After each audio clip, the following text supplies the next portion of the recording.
Hey guys, welcome to my channel Hammonds Hobbies. My name's Glenn, and in today's video I'm going to share with you 10 easy steps so you can submit your own cards to PSA. Let's get right into it.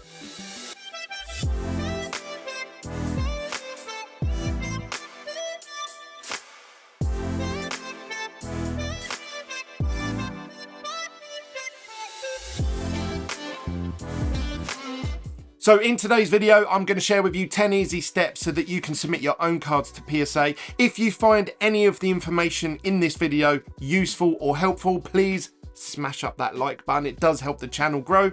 And if you're interested in sport cards, and in particular Formula One sport cards, consider clicking the subscribe button down below. Right, let's get into step number 1.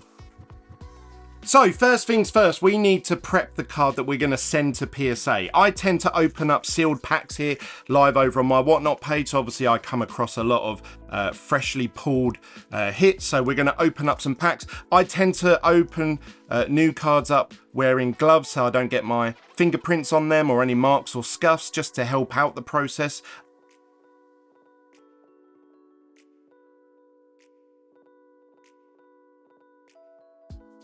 Hey, so there we go, Max Verstappen. This is the hit that we're going to submit to PSA. What do we need before we submit it? We are going to use some Ultra Pro sleeves. I use these Volt X semi-rigids. I have some team bags to put the semi-rigid in, and if you want to, you can use these little sticky notes. I'll show you why in a second. So first off, obviously we want to sleeve the card. I would be careful with the edges of some of these, especially with thicker cards. What you can do is actually use a small blade, please be careful, and you can cut the edge of it just so it creates a little slit so that you have a little bit of room when pushing the card in so you don't scrape the edges. So that means our card is now nicely sleeved, pulled pack fresh, wearing gloves.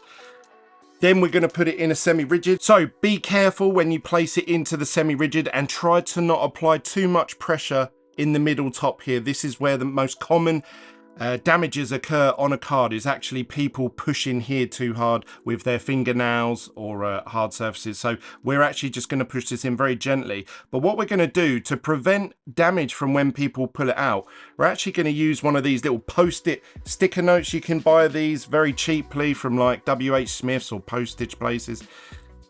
And it's got one sticky side. We're going to stick that to the back of the sleeve. Well, that means when the person at PSA receives this card, all they need to do to pull it out is pull the tag. And just a personal tip from me, I like to team bag the hits because, as you can see in this semi-rigid, already, even though I've just pulled this out of a fresh pack, I'm already getting little bits of dust and dirt. It's unpreventable. So what I tend to do is, obviously, I make sure it's as clean as possible, and then I put it into a team bag, and then I pull the sticker off.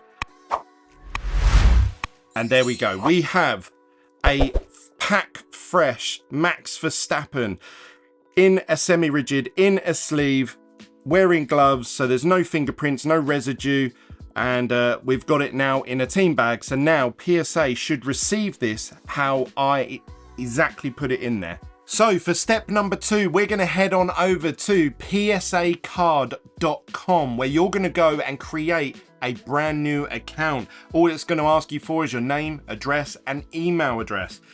You do have an option here to pay a £99 membership fee, which lasts for 1 year, where you are eligible then for bulk offers and bulk deals.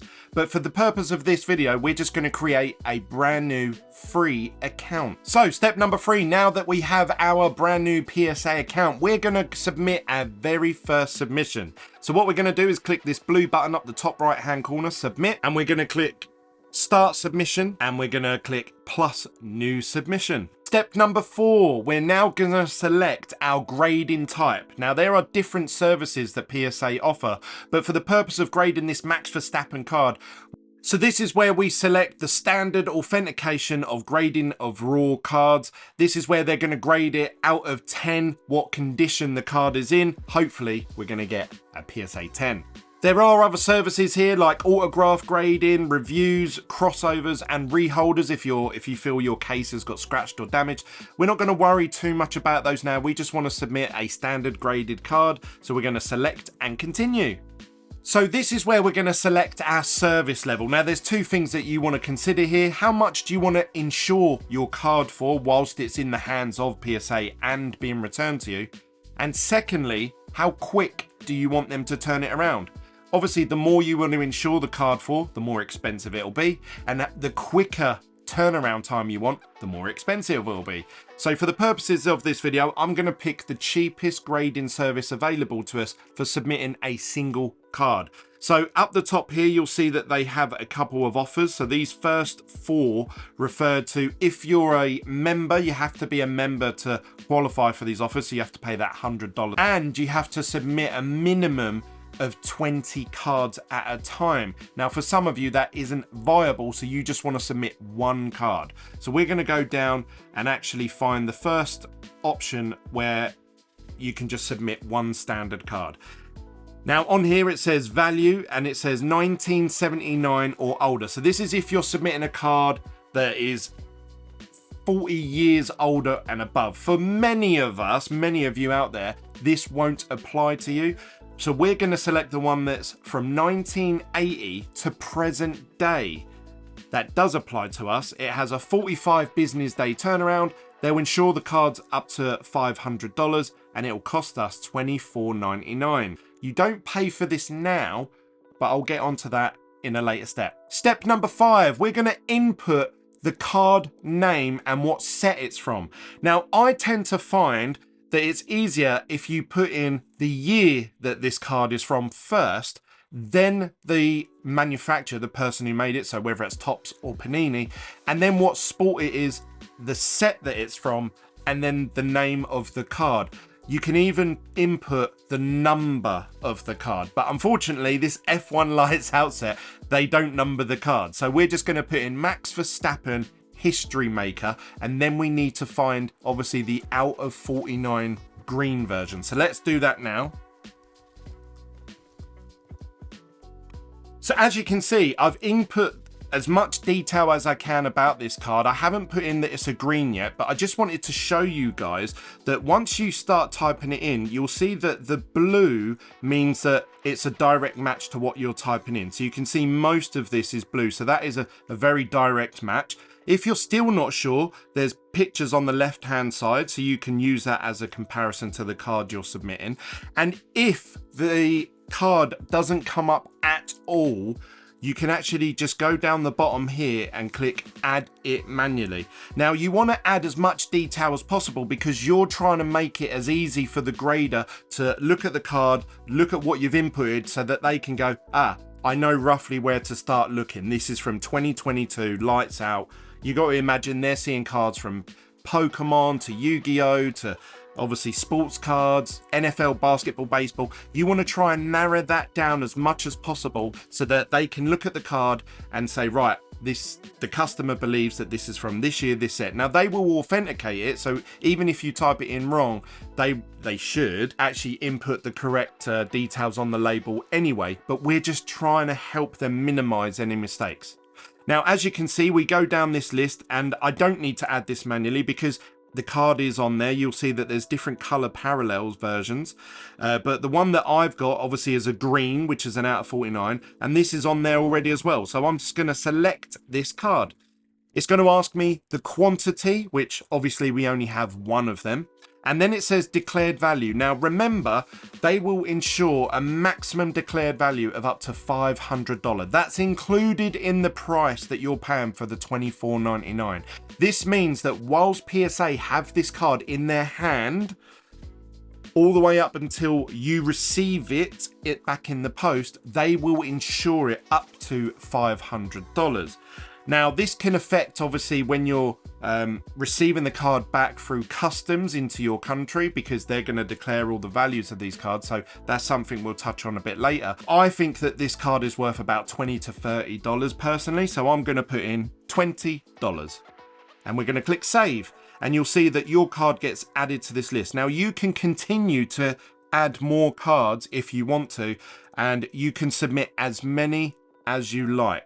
I tend to submit more than 20 at a time because obviously I try and qualify for those offers.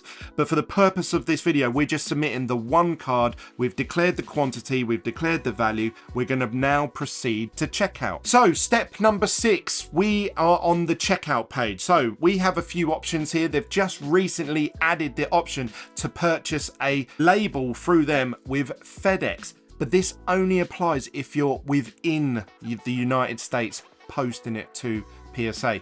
I'm not. I'm based in the UK, and I'm sure many of you watching this video are from all different places around the world. So what we're going to do is we're going to click on the option that says ship on your own. Now, you're going to post the card to PSA yourself, and I'm going to recommend the service that I use based in the UK, but in a later step.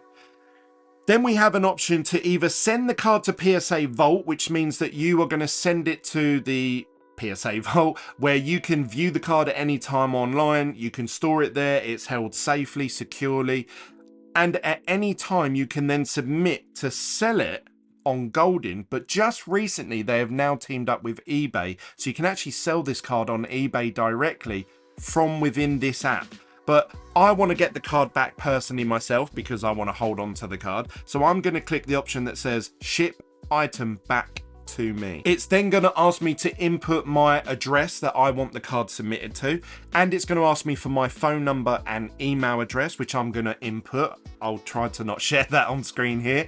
And then it's going to ask me which card do I want to use to pay for this service. Now, just bear in mind, you don't pay for this service with PSA until after they've graded the card. So as you saw in the previous step, it said it was going to take 45 business days. This means that I need to budget for this submission in a month and a half's time. So just be cautious of that when you're submitting loads of cards. So this is the final step to submitting your card with PSA. We need to review the submission. We need to make sure that we've selected the correct card, which that is the card that we have. And we've put in the right quantity and the value of the card. We want to ship it on our own to PSA, and we want to receive it back from PSA to my home address. We can see all the different pricings here. So we've selected the $24.99 level, insured up to the maximum value of $500. We've got one item at $24.99. Now, this is something that a lot of people won't realize, but you are paying for the shipping back to you included in the price. So this means that we're paying $24.99. That's the fee for them to grade it. We are then getting charged $58 for them to send the card back to us. That's because they're insuring the card up to the value of $500, and it's sent with a very quick, speedy service via FedEx International Priority Service, which means that once PSA hand this over to the courier, you should receive it anywhere in the world within the next 2 to 3 days. So it's a very speedy service, but you do pay a premium for that. So the estimated total is going to be $82.99, which, remember, this comes out in a month and a half's time. So we're going to click place order, and that is it. Our submission is done with PSA. Now we have to submit this card to PSA. We are going to print the submission labels, which is a little label that you need to print off and stick on the box so they know that this card is for this order. So we're going to print that off, and I'm going to cut that little barcode out and put it on the packaging of whatever I send to them. So step number 7, now we need to package this card. So me personally, I always use a cardboard backed envelope just to give it that sort of rigidness and protection from anyone that wants to try and bend these cards. I use these whenever I do my whatnot streams, or if you purchase anything through my website under hammondshobbies.com. I then post it in a jiffy bag, so this actually sort of makes it quite watertight, and it has a very thick, sticky adhesive top, so it really makes sure that that back is stuck down and watertight. I like to sellotape the back down. So that is my card, nicely protected, ready to post to America. Now that barcode that we printed off from the PSA website is right here. So we don't need all of this. We only just need the barcode. We're actually posting this package ourselves, so we're going to have to put a label on the front of it anyway, but we do need this barcode so that once PSA receive it, they can scan it and it will update you via the PSA app or website once they've received it, once it's been graded, once it's been finished, so you get updated along the stages that it goes through. But remember, this has nothing to do with your postage, so please do not confuse this that you've already paid for postage. You haven't. This is just for when PSA receive this parcel, they can scan it and they know whose it is, what order it's for, and what card should be inside here. That's all it's for, nothing to do with postage.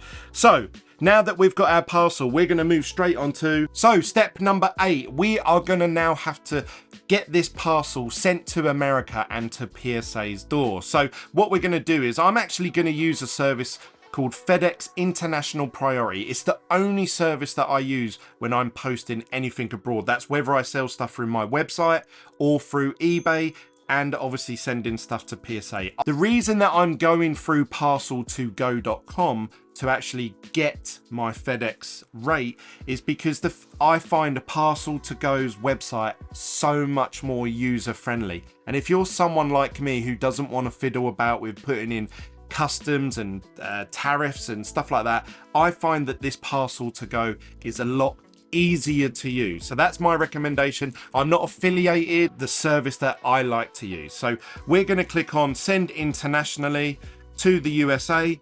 We're going to put in the measurements of this envelope, which I've got a trusty tape measure. So we have got 18 centimeters for the length, 18 centimeters for the width, and 1 centimeter for the height. Now, when you're submitting the weight, obviously this is quite important to the courier company, so I would highly recommend getting a little scales that you can weigh that your parcel's on.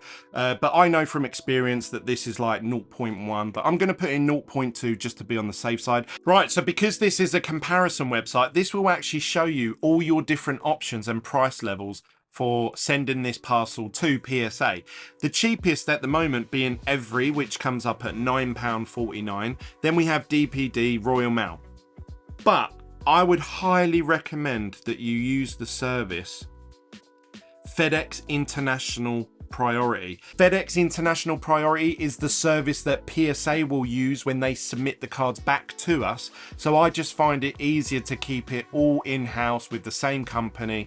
But I understand that for one card, it may not be cost effective to use that service, but that's just the service I always use when I sell stuff through my website, hammondshobbies.com, or if I sell stuff through eBay, or even if I'm doing trades with people, I always use this service. Then it's going to ask me what is in this parcel. I'm going to click playing cards. You're insured up to the maximum value of £50, so I might as well put £50. And then it's going to ask me to input the address of where it's going. So in the name, I'm going to put PSA card. In the address, I actually just copy and paste the address here, and this will try to locate the address for us, and it's already given us a suggestion at the top what address it thinks I'm trying to input. So let me go back and check. 92705, 92705. And also this is their email address, info@psacard.com. So I'm going to give them that as well. Obviously that gives the courier a chance to contact them if there's any issues with delivery. Here is where you're going to select your VAT status. So if you're just a personal person, you're not a business or anything, we're going to click personal, and then we're going to say that this is a personal item, but you can select any of the other options here, especially if you're a business. And it's going to ask us what the tariff is when it goes through customs, and we're going to click playing cards, and then we're going to click next step, pay the £31.50. Okay, so now we're going to print our label with FedEx. We don't need the first page, but we just need this label. Okay, so we have our label through FedEx on that Parcel2Go website, and we're going to stick this on our package, and there we go. That is ready to go to PSA and obviously get scanned by PSA themselves. So now what we're going to do is we're going to wait for FedEx to either collect this, or I'm going to go and drop it off at one of their drop-off points, and then we're going to move on to step number 9, which is the worst bit of the whole process. And step number 9 is to wait.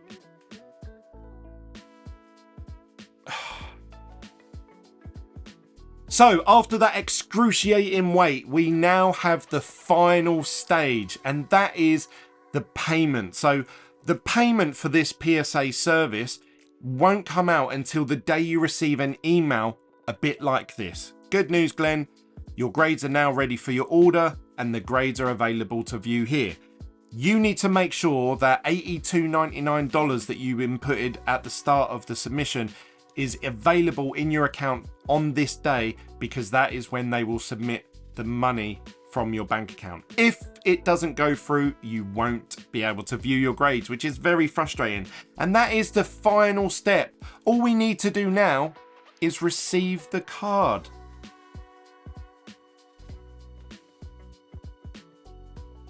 And there we have it. Our Max Verstappen Green History Maker is now in our hand in a PSA 10. Get in, get in. So that was 10 easy steps how to submit your cards with PSA.com. If you have found this video informative, helpful, or even just entertaining, please smash the like button up on this video. It helps with this channel growing. I really do appreciate it. And if you're into sports cards, and in particular F1 sports cards, consider smashing the subscribe button. I will be doing future videos regarding submitting different categories with different level services with PSA. So if you just want to stay for the PSA tips, consider clicking that subscribe button. You can also follow me on my other social medias, Instagram, TikTok, Twitter, Facebook, all under the name Hammonds Hobbies. And you can join my Facebook group, which has over 4,500 members now, but that is dedicated to F1 sports cards with the cleverly named title F1 Sports Cards. You can also check out my website hammondshobbies.com, where I sell over 50,000 different F1 cards. And if you want to take part in any of my box breaks live over on Whatnot, it's whatnot.com/hammondshobbies. That's it from me, guys. I hope you've enjoyed that. I'll see you on the next video. Peace.